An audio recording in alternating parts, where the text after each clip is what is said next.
Olá, hoje nós vamos falar sobre a importância estratégica da Amazônia e por que a Amazônia é do Brasil e isso é inegociável, a soberania do Brasil sobre seu território amazônico, que ela divide junto com outros países da assim chamada Bacia Amazônica, países da América Latina e que hoje tem uma grande responsabilidade em preservar essa floresta e criar um modelo de desenvolvimento sustentável para proteger a população que vive lá e a utilização sustentável de seus recursos.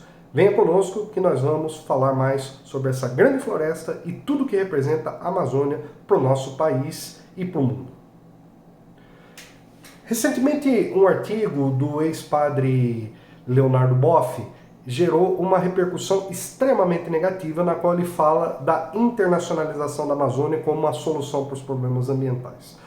O Leonardo Boff ele tem uma biografia extremamente respeitável. Ele é um padre que enfrentou a Inquisição da Igreja Católica, a Inquisição moderna, claro que ele não foi levado para a fogueira, mas ele sentou na mesma cadeira onde o Galileu sentou diante do que seria o futuro Papa, né, o Joseph Ratzinger, que foi o Bento XVI, que o perseguiu e perseguiu a chamada Teologia da Libertação. Então essa parte da vida do Leonardo Boff foi de uma resistência bravíssima que a gente merece valorizar. Só que nos últimos anos o ex-padre tem se dedicado ao tema ambiental e tem cometido deslizes bastante graves, como por exemplo esse artigo que ele publicou, no qual ele trata a solução para a Amazônia como uma espécie de internacionalização a partir de uma colaboração internacional.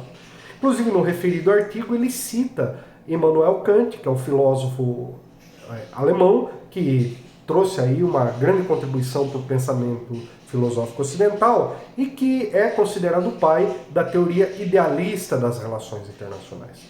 Só que nas relações internacionais, o idealismo ele não existe na prática. O que existe é um realismo. E qual é o realismo? O realismo é que a Amazônia brasileira ela foi um longo processo de conquista que vem desde os portugueses e no qual a cobiça internacional sempre fez parte. Então vamos recordar como que foi o processo de conquista da Amazônia. Então o Império Português ele disputou essas fronteiras com o Reino de Espanha, né? Disputou com a Holanda, disputou com a Inglaterra e foi muito bem sucedido nesse processo de defesa desse território.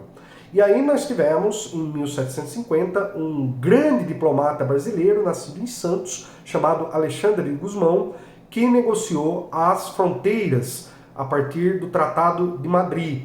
Então essas fronteiras, ele utilizou um critério chamado ut possidetis, que quer dizer, aquele que ocupa de fato, possui de fato. E apesar de em 1777 esse tratado ter sido revisto em Santo Ildefonso, os princípios estabelecidos por Alexandre de Gusmão foram fundamentais para que essa soberania portuguesa sobre a Amazônia fosse mantida e toda essa conquista territorial fosse respeitada. Ocorre que no ano de 1822 o Brasil se tornou um país independente. E a partir de muitas lutas e muitas batalhas, o Brasil conseguiu garantir a integridade do seu território, exceto ali onde hoje é o Uruguai, que foi a Bacia Cisplatina. Mas o Brasil conseguiu manter a sua soberania sobre o território amazônico e, posteriormente, já no período republicano, ele conseguiu expandir esse território com a negociação do Barão do Rio Branco com a compra do Acre. Então, a Amazônia para o Brasil, ela faz parte da sua história, ela faz parte da sua cultura. Como disse o grande antropólogo Darcy Ribeiro, nós temos 5 povos que formam a brasilidade. Então, quem são esses 5 povos? É o Brasil crioulo do litoral, é o Brasil gaúcho no sul, é o Brasil caipira do interior de São Paulo, que vai até o Mato Grosso, vai até o Centro-Oeste como um todo, é o Brasil sertanejo no Nordeste e é o Brasil caboclo da Amazônia.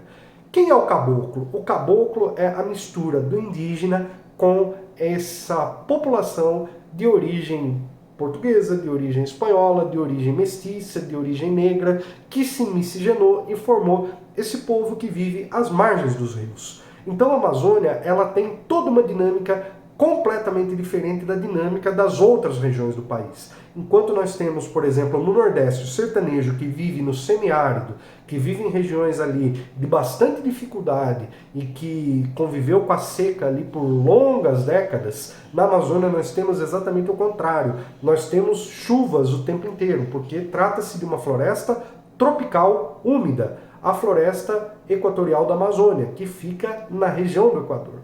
Então, a Amazônia, ela é uma região que já é habitada por povos indígenas há milhares de anos. Então, nós tivemos indígenas que construíram grandes cidades na Amazônia, e aí não são cidades de teorias conspiratórias como tem aparecido nos últimos tempos, mas são cidades indígenas, com características indígenas, feitas de madeira e não de pedra, porque a abundância da Amazônia sempre foi a madeira e não a pedra. E ao redor dessas cidades, os povos indígenas plantaram uma série de árvores, de plantas que eram úteis para o seu desenvolvimento, e ali criaram um tipo de civilização que se adequava exatamente àquele contexto, ao clima e à vida na floresta. Então muita gente pergunta por que a Amazônia não tem pirâmides como tem os maias, como tem os incas, porque ali você tinha a escassez de pedra, mas principalmente porque você não tinha o Estado, você tinha um tipo de vida que era muito mais comunitária, integrada entre as aldeias. Quando veio a colonização, nós tivemos um brutal genocídio cometido principalmente pelos padres jesuítas. Então nós temos um jesuíta dissidente, que é o padre Antônio Vieira, e ele ficou por um tempo ali na Amazônia e depois ele foi exilado, voltou para a Europa, e quando ele retornou para a Amazônia, ele registra que talvez 5 milhões de indígenas tenham morrido no período em que ele ficou ausente. Então, esses números, inclusive o Darcy Ribeiro diz que isso não foi exagero. E hoje a arqueologia demonstra que realmente, no processo de colonização, muitos indígenas morreram. Mas a Amazônia também não é ocupada só por povos indígenas. A Amazônia também é ocupada pela população cabocla, pela população ribeirinha e pela população urbana. A geógrafa Berta Becker, ela costuma dizer que a Amazônia é uma selva urbanizada, porque 82% da população que vive na Amazônia vive em cidades. Então a população rural da Amazônia, nesse cálculo, é de 18%. Mas nem por isso é uma população menos importante, porque ela se encontra espalhada, vivendo em condições bastante difíceis. E a Amazônia, ela vai ter uma importância na economia do Brasil durante a República Velha, em que a Amazônia será a grande exportadora de borracha. A borracha que passa a ser demandada pela segunda Revolução Industrial. Então, por exemplo, quando nós temos a criação do pneu, então o pneu ele vai ser feito basicamente dessa matéria-prima, da borracha, claro que com toda uma capa de aço que envolve ele, mas a borracha é aquilo que dá exatamente o seu formato.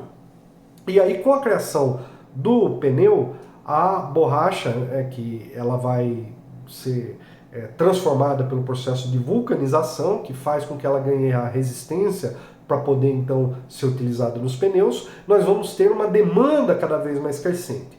O auge da borracha é no começo da década de 1910, então lá para 1910, 1912, foi o auge da exportação da borracha brasileira. Então a conquista do Acre pelo Brasil, no caso a compra do Acre, negociada pelo Barão do Rio Branco, está associada a isso. E quem já teve a oportunidade de conhecer Belém e Manaus vai ver os seus teatros, vai ver as suas obras suntuosas que foram ali resultados desse processo do desenvolvimento da borracha na região da Amazônia. Entretanto, houve um caso de biopirataria. A borracha brasileira foi roubada, levada ali para o Jardim Botânico de Kew, que fica ali na Inglaterra, e depois transportado para Malásia. E lá na Malásia eles criaram enormes plantações de borracha que começaram a render, e aí essa borracha foi progressivamente substituindo a borracha brasileira. Posteriormente, os Estados Unidos inventaram a borracha sintética feita à base de petróleo, e a economia da Amazônia entrou no certo declínio, do qual ela só vai se recuperar posteriormente. Ocorre que a partir de 1930, a Amazônia ela passa por um processo de desenvolvimento econômico junto com o Brasil. Então o Brasil, nós temos a crise de 29 no exterior, o início da industrialização do Brasil e a integração no mercado interno. Então essa borracha que antes era direcionada para fora, com o surgimento da indústria automobilística no Brasil, a borracha passou a ser vendida então para o Brasil industrial, que no caso era a região sudeste, no caso São Paulo. Então, nesse momento, a Amazônia então vai sofrer uma série de planos de intervenção. Então, nós temos a criação da SPEV, que é a Superintendência para a Valorização Econômica da Amazônia. A SPEV é criada ainda pelo governo Getúlio Vargas. Posteriormente, nós vamos ter a criação da SUDAM, a Superintendência para o Desenvolvimento da Amazônia, que era inspirada na SUDENE, que era a Superintendência para o Desenvolvimento do Nordeste. Ambas foram ideias do então pensador econômico Celso Furtado para se criar um processo de desenvolvimento regional que compensasse as desigualdades. Só que a partir de 1964, com o golpe militar, a Amazônia vai passar então por um processo de aceleração da sua integração. Um pouco antes disso, o governo de Juscelino Kubitschek criou a rodovia Belém-Brasília, que foi a primeira tentativa de integrar a Amazônia à malha viária brasileira. Com a ditadura militar, nós vamos ter então uma nova rodovia, que vai ser a rodovia Transamazônica. E não só isso, mas uma série de hidrelétricas vai ser construída na região da Amazônia, por exemplo, Balbina, Tucuruí e tantas outras que vão surgir aí com o objetivo de você garantir a autonomia energética para os centros urbanos da Amazônia.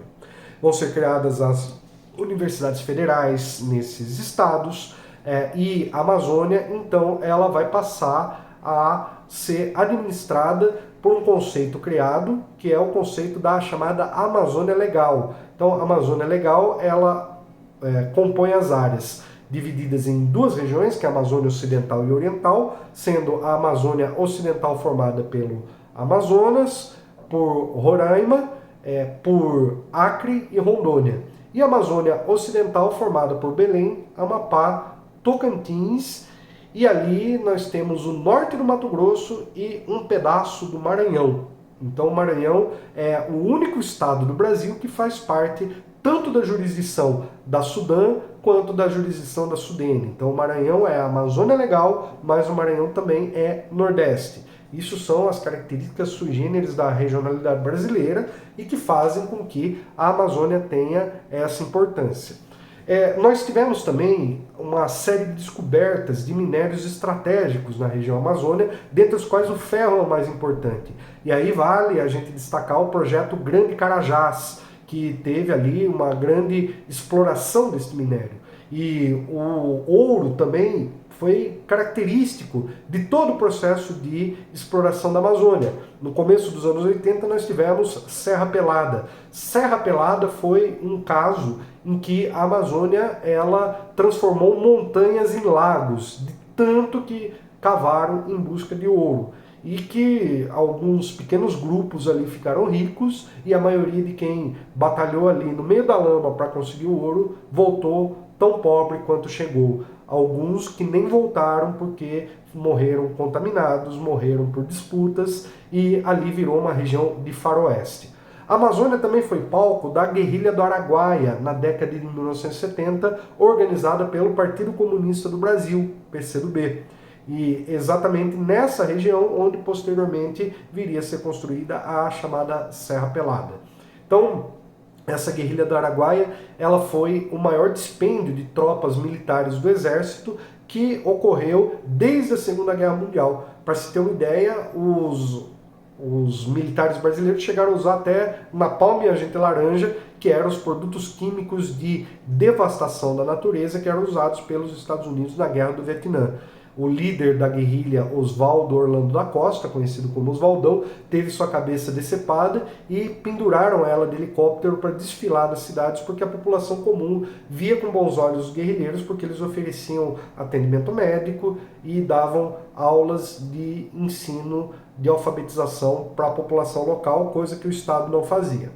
Bom, então isso é o final da ditadura. Nós temos que ressaltar também o que foi o papel de Chico Mendes. Chico Mendes era um sindicalista, que era do Sindicato da Borracha, ali na região do Acre, dos seringueiros, que lutou, né, viveu toda aquela situação gravíssima e que também combateu a exploração predatória feita ali na região da Amazônia. Ele foi assassinado, ele sempre foi um sindicalista, ele sempre foi ligado à causa dos trabalhadores e é indissociável a luta de Chico Mendes pelo meio ambiente da luta pelas condições melhores do trabalhador. Então são duas coisas que estão impregnadas na biografia deste grande brasileiro que foi Chico Mendes. Outra coisa importante também que a gente precisa ressaltar são as questões religiosas ligadas à Amazônia. Então a Amazônia, além daquela tradicional pagelança que as tribos indígenas ali promovem até hoje, a bebida sagrada da ayahuasca, ela ganhou uma dimensão gigantesca com o chamado mestre Raimundo Irineu Serra, que foi um militar que foi demarcar a fronteira do Brasil com a Bolívia e que teve contato com os indígenas e criou a religião do Santo Daime. Depois dele veio o mestre Gabriel, que criou a União do Vegetal, que é outra religião bastante importante ali já na região de Roraima, de Rondônia, e também no Acre o mestre Daniel da chamada Barquinha. Então essas religiões projetaram a Amazônia no exterior no sentido de uma religião genuinamente brasileira, né, de religiões genuinamente brasileiras que tem tanto o elemento indígena, quanto o elemento cristão, quanto o elemento afro-brasileiro. Então essas religiões deram grande visibilidade para a Amazônia. Entretanto, a grande visibilidade que a Amazônia vai ter realmente será em 1992, com a Conferência da ONU por Meio Ambiente, a chamada Rio 92. A Rio 92, ela teve a sua realização no Rio de Janeiro e ela foi um momento em que o tema da biodiversidade ela veio ao centro do debate e a preservação ambiental ela ganhou uma dimensão bastante característica.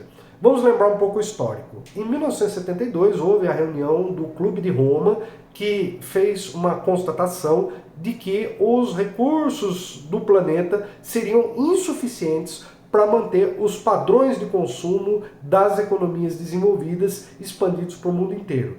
Esse relatório foi bastante criticado por ser considerado neo-malthusiano, por ele ser uma visão dos países ricos, e como contraponto a isso, surgiu então a tese do desenvolvimento sustentável. É interessante a gente notar que, alguns anos depois, o próprio Celso Furtado escreve um livro chamado O Mito do Desenvolvimento Econômico, em que ele critica os termos em que ele mesmo defendeu o desenvolvimento econômico sem levar em consideração a natureza. Então, a visão equilibrada seria a visão do desenvolvimento sustentável. Obviamente que, para os países desenvolvidos, o interesse sempre foi predatório, sempre foi explorar a região da Amazônia. E o que vai acontecer a partir de então? Surgem uma série de contestações reivindicando a relativização da soberania brasileira sobre a Amazônia. E o Brasil reagiu da seguinte forma. Então o Brasil criou a organização do Tratado de Cooperação Amazônica com os outros países da América Latina que também são da Bacia Amazônica. A Amazônia ela tem 7 milhões de quilômetros quadrados, dos quais 5,5 pertencem ao território brasileiro. Então quais são os países amazônicos? Bolívia, Peru, Colômbia, Equador, Venezuela, Guiana, Suriname. Podíamos falar aqui a Guiana Francesa. A Guiana Francesa é uma ocupação colonial francesa e aqui na América do Sul, que ainda persiste mesmo depois de todas as independências e que por isso a França não é bem-vinda à organização do Tratado de Cooperação Amazônica, porque a França é uma potência colonialista ainda e ocupa um território na região da Amazônia que não deveria pertencer a eles. A França é um país localizado na Europa e as suas fronteiras estão na Europa, logo eles não têm que ter território aqui na América do Sul. Então, a Organização do Tratado de Cooperação da Amazônia, ela teve muitas idas e vindas, mas ela já é uma iniciativa de cooperação internacional entre esses países. E nós bem sabemos que por mais que o governo Bolsonaro tenha enfrentado as populações indígenas, que ele tenha contribuído com o garimpo e com a mineração predatória, que ele seja a favor de passar a boiada e devastar a natureza, e que ele divulgue ideias pseudocientíficas como a ideia de que a Amazônia não pega fogo, a Amazônia é do Brasil. A Amazônia é dos países da América Latina, da América do Sul, que são países da bacia amazônica. E essa soberania nunca pode ser relativizada, porque nós bem sabemos que o interesse dessas potências nunca foi a preservação do meio ambiente. O único interesse que eles têm é o lucro, o único interesse que eles têm é pilhar. Tanto que eles devastaram o Vietnã com a agente laranja, tanto que eles destruíram e deixaram aquele país inteirinho com suas florestas e suas selvas poluídas. Tanto que eles jamais respeitaram o meio ambiente nos países que bombardearam, incendiaram poços de petróleo no Iraque, destruíram cavernas inteiras e sítios arqueológicos no Afeganistão, na Síria e na Líbia, e esse compromisso com o desenvolvimento sustentável só vai ser possível a partir da soberania brasileira. É necessário que o Brasil tome à frente esse processo, porque o Brasil é o país que lidera a sua própria dimensão em termos da Amazônia, mas nenhum outro país tem o direito de dizer para o Brasil o que o Brasil deve ou não fazer. E eu gostaria de dizer que eu me solidarizo com as famílias do Bruno Pereira, o indigenista que foi expulso da FUNAI pelo governo Bolsonaro, mas continuou lutando pela causa indígena, e pelo jornalista Dom Felipe, que estava preparando um livro sobre a questão da Amazônia e que foram brutalmente assassinados na Amazônia. Mas a Amazônia também não é só eles. Há indígenas da etnia Guarani Kaiowá que estão sendo massacrados. Há indígenas que morreram tragados, por exemplo, pela exploração predatória do garimpo. Então é preciso nós levarmos em consideração que não apenas aqueles que têm visibilidade estão morrendo, mas muitas populações que a mídia não se interessa. E você, o que você pensa sobre essa questão da Amazônia? Você acha que o Brasil ele pode construir cooperações com outros países daqui da América Latina? Você acha que os países imperialistas que destruíram suas próprias florestas e que destroem a natureza fazendo guerra mundo afora têm alguma coisa a contribuir? Ou você acha que a gente precisa buscar uma solução própria brasileira? Eu penso dessa forma e gostaria de saber como que você pensa. Então escreve aqui e vamos debater esse assunto em defesa da soberania da Amazônia e da autodeterminação do povo brasileiro sobre o seu território. Valeu e até a próxima.